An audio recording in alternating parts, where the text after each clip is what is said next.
සුබුදෑසනක් වේවා සියලු දෙනාට. සහෝදරවරුනි, මම මාස දෙකක් වෙනි කෙටි කාලයක් තුළ මේ වීඩියෝ කිරීමෙන් වැළකී සිටියා. මොකද ඒකට හේතු කාරණා දෙක තුනක් තිබ්බා. ඒන් ප්‍රධාන වශයෙන්ම පළවෙනි හේතුව උනේ අපි දන්නවා පෞගිය කාලේ මේ රට සුළි කුණාටුවෙන් සහ ගම් වතුරෙන් අපේ දිස්ත්‍රික්ක 25ෙම යම් යම් ස්ථානවල ගම් වතුර ගලලා සුළි කුණාටුවෙන් තමන්ගේ ජීවිත නැතිලා නායෑම තුලින් තමන්ගේ විශාල ආදරණීය මව්වරු පියවරු සහෝදරවරු දූ පුතුන් සියලු දෙනා නැති වුණා. ඒ වගේම තමන් හරි හම්බ කරාගත්තු මුළු සේසතම නැති වෙච්ච කොටස් ඉන්නවා. ඒ නිසාවෙන් මම තේරුම් ගත්තේ මම මේ වෙලා තියෙන විපත මේ රටේ ඇති වෙලා තියෙන ඒ විෂණකාරී තත්ත්වය පෙන්නලා වීඩියෝ කරලා ඒන් ලැබෙන කමෙන්ට් එකක් මට වැඩක් නෑ. මොකද අපි සියලු දෙනා අපේ රටේ පුරවැසියෝ හැටියට ඒ දුක සැප වේදනාව දුක කඳුල කියන එක බෙදාගත යුතුයි. ඒ නිසාවෙන් මම ඒ කිසිම වීඩියෝ එකක් කළේ නෑ. නමුත් අද මම වීඩියෝ එකක් කරන්න බලාපොරොත්තු වෙන්නේ කාරණා දෙකක් නිසා. මොකද්ද පළවෙනි කාරණාව? සහෝදරවරුනි, මම පළවෙනියෙන් කියන්න ඕනේ මම වෙනදා වීඩියෝ එකක් විනාඩි 3යි 4යි වීඩියෝ එකක් කරන්නේ. නමුත් මේ වීඩියෝ එක විනාඩි 10ක් විතර දීර්ඝ වෙන්න පුළුවන්. මේ වීඩියෝ එක ඔබ සියලු දෙනා බලන්න කියලා මම පළවෙනියෙන් ගෞරවයෙන් යුක්තව ආරාධනා කරනවා. මොකද සහෝදරවරුනි, මම දන්නවා කාරණා දෙක මොකක්ද ගත්තොත් එහෙම අපි දන්නවා පහුගිය කාලයකදී වර්තමානයේ ජනාධිපතිවරයාට පෙර හිටපු අපි දන්නවා ගෝඨාභය රාජපක්ෂ ජනාධිපති වෙලා මේ රට බාරගත්තා විතරයි. අරගෙන අවුරුද්දයි මාස 3ක් වෙනි කෙටි කාලය තුළදී මහා වීසණයක් වසංගතයක් ආවා, කොරෝනා වසංගතය. ඒ තුලින් යුද එදවකට හිටපු යුද හමුදාපති සහ පොලිස්පතිතුමා ඇතුළු සියලුම ආරක්ෂකංශ එකතු කරගෙන ජනාධිපතිවරයා ඒකට සාර්ථක මුහුණ දීලා මැඩ පැවැත්තුවා. ඒ පිළිබඳව අපි පළවෙනියෙන්ම ගෝඨාභය රාජපක්ෂ මැතිතුමාට අපේ ගෞරවනීය ස්තුතිය ආදරය ගෞරවය ඒ සියලු දේවල් පුද කරනවා. ඒ වගේම සහෝදරුනි, ඒකෙන් හරි හම්බ කරාගත්ත කේලිය රඹුක්වැල්ල ලැබෙන කොටසක් හිටියා. අපිට විෂ ශරීරගත කරලා ඕන් කෝටි ප්‍රකෝටි ගණන් හම්බ කරලා දැන් නඩුවකට ගිහිල්ලා තියෙනවා. ඒ නඩු තුලින් ඔප්පු වෙලා ඕන් සිරගත වෙලා පණුව ගහලා මැරෙනවා කියන එකත් මම අභිමාණයෙන් යුක්තව ප්‍රකාශ කරනවා. ඉතින් සහෝදරුනි, අපි දන්නවා එවකට ගෝඨාභය රාජපක්ෂ බලයටපත් වෙලා ඇතිවෙච්ච වීසණිය ඉතාමත් සාර්ථකව මැඩ පැවැත්තුවා. නමුත් වත්මන් ජනාධිපති ආණ්ඩු කුමාර දිසානායක ජනාධිපතිවරයාත් හරියටම රට බාර අරගෙන අවුරුද්දයි මාස 3ක් වෙනි කෙටි කාලයක් තුළදී මහා වීසණියකට මුහුණ දෙන්න සිද්ධ වුණා.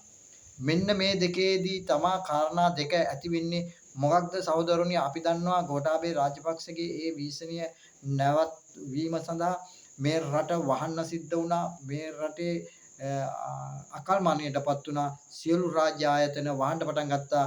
එන ආදායම් අවහිර වුණා. ඒ තුලින් මේ රටේ පෝලිං යුගයක් ඇති වුණා.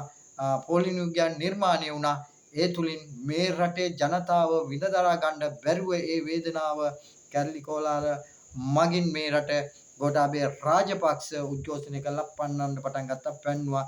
ඒ වගේම දැනුත් ආණ්ඩු කුමාර දිසානායක ජනාධිපතිවරයාත් මේ රට බාරගත්තා විතර අවුරුද්දක් මාස 3කින් මේ වගේ වීසණියක්පත් වුණා. මේ වීසණිය තුලින් අපි දන්නා මේ රටේ තිබ්බ සියලු සම්පත් විනාශ වුණා. ඒ වගේම කුඹුරු අක්කර ලක්ෂ ගණක් විනාශ වුණා.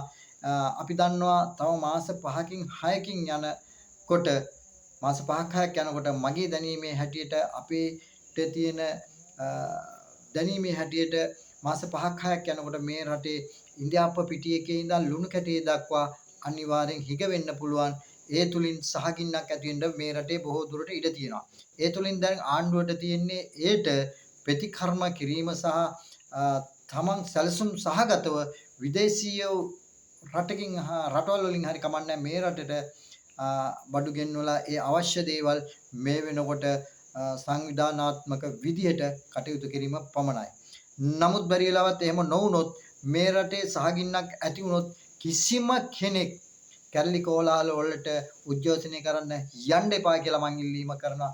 මොකද සහෝදරවරුනි, අපි එහෙම කරන්න ගියොත් ගෝඨාභය රාජපක්ෂගේ කාලේ වගේ අපිට දැවුම් නැතුණට මේ රට තවත් අගාධයකට වැටෙනවාම තමයි.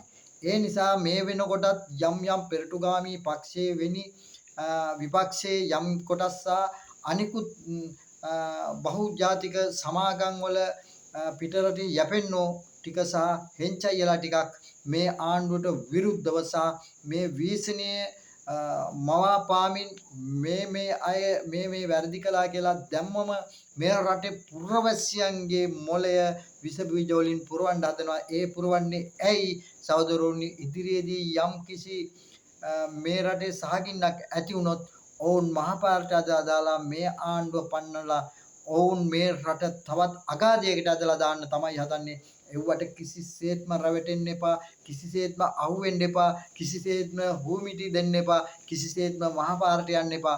එහෙම ගියොත් ඒ අපිව උසිප්පුටි කරන එවුන් ටික දිනනවා, ඔවුන් ඩොලර් වලින් යැපෙනවා, ඔවුන් පිටරට ඉඩකඩම් ගනි, හොටෙල් ගනි, බංගලා ගනි, රජමාලිගාවල් ගනි ඔවුන්. නමුත් මේ රටේ පුරවැසියෝ හැටියට අහිංසක අපි තවත් අගාධයකට වැටෙනවා. ඒ නිසා මේ වෙලාවේ හොඳ නුවණින් යුක්තව කටයුතු කළ යුතුයි. අපි බොහෝ විට අපි ඉක්මන් කෝපය කියන එකට අපේ ඉස්මතු වෙනවා. ඒ ඉක්මන් කෝපයට යන්න එපා. අපි මේ වෙනකොටත් බුද්ධිමත්ව එකට එකතු වෙලා අපේ හානියටපත් වෙලා තියෙන මේ රට ජීවිත විනාශ වෙලා තියෙන මේ රටේ නැති වෙලා තියෙන සියලු දේවල් නැවත එක්කාසු කරගෙන සංවර්ධනය කිරීමට මේ රට උඩට ගැනීමට මිසක් වෙන දේශපාලනඥා උඩට ගැනීමට කටයුතු කරන්න එපා. මේ රජයේ අපිට පේන මේ වෙනකොට අධිකරු ජනාධිපතිවරයා යම්කිසි උත්සාහයක් දරමින් සිටිනවා මේ රට කොට ගැනීමට. ඒකට ඉඩ දෙන්න අපි පක්ෂ ભેදයකින් තොරව අපි දේශපාලනය කරන දාට දේශපාලනය කරමු. ආණ්ඩුව පෙරලන්න ඕන දාට ආණ්ඩුව පෙරලමු. ආණ්ඩුව පත් කරන්න ඕන දවසට පත් කරමු. එතෙක් දුරට අපි සියලු දෙනා එක අම්මගේ දරුවෝ කියලා කියන්නේ ඒ වගේ අපි මේ රට ගොඩ ගැනීම සඳහා කටයුතු කරන්න කිසිම කෙනෙකුගේ කිසිම දෙයකට අහු වෙන්න එපා. ඔවුන් මේ වෙනකොටත් මේ රටේ පුරවැසියා තුළට විස බීජ පතුරවමින් තණ්හාව, කෝධය, මෝහය, ඊර්ෂ්‍යාව කියන එක අපේ ඔළුව වලට කාවද්දවමින් ඉන්නේ. ඒකයි මේ විපක්ෂයේ යම් කොටස් ඔක්කොම නෙමේ ඇතුළු ප්‍රධාන වශයෙන්ම අපි ගත්තොත් පොඩි සුළු පක්ෂවල මිනිස්සු පක්ෂවල නායකයෝ මේ වෙනකොටත් කටයුතු කරනවා. ඒ නිසා එව්වට අහු වෙන්න එපා.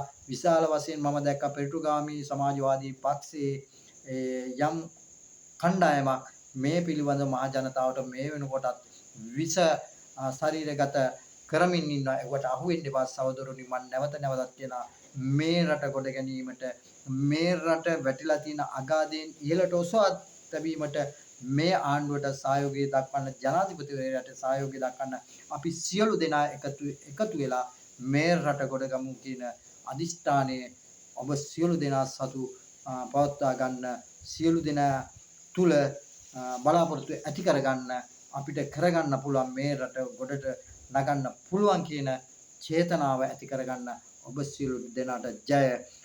ඔබ මේ වෙනි වීඩියෝ එකකින් නැවත හමු වෙමු. ඔබ මේ වෙනකොටත් මගේ YouTube නාලිකාව subscribe කරලා නැත්නම් subscribe කරන්න කියලා අපි සියලු දෙනාගෙන් ඉල්ලා සිටිනවා. ජය වේවා.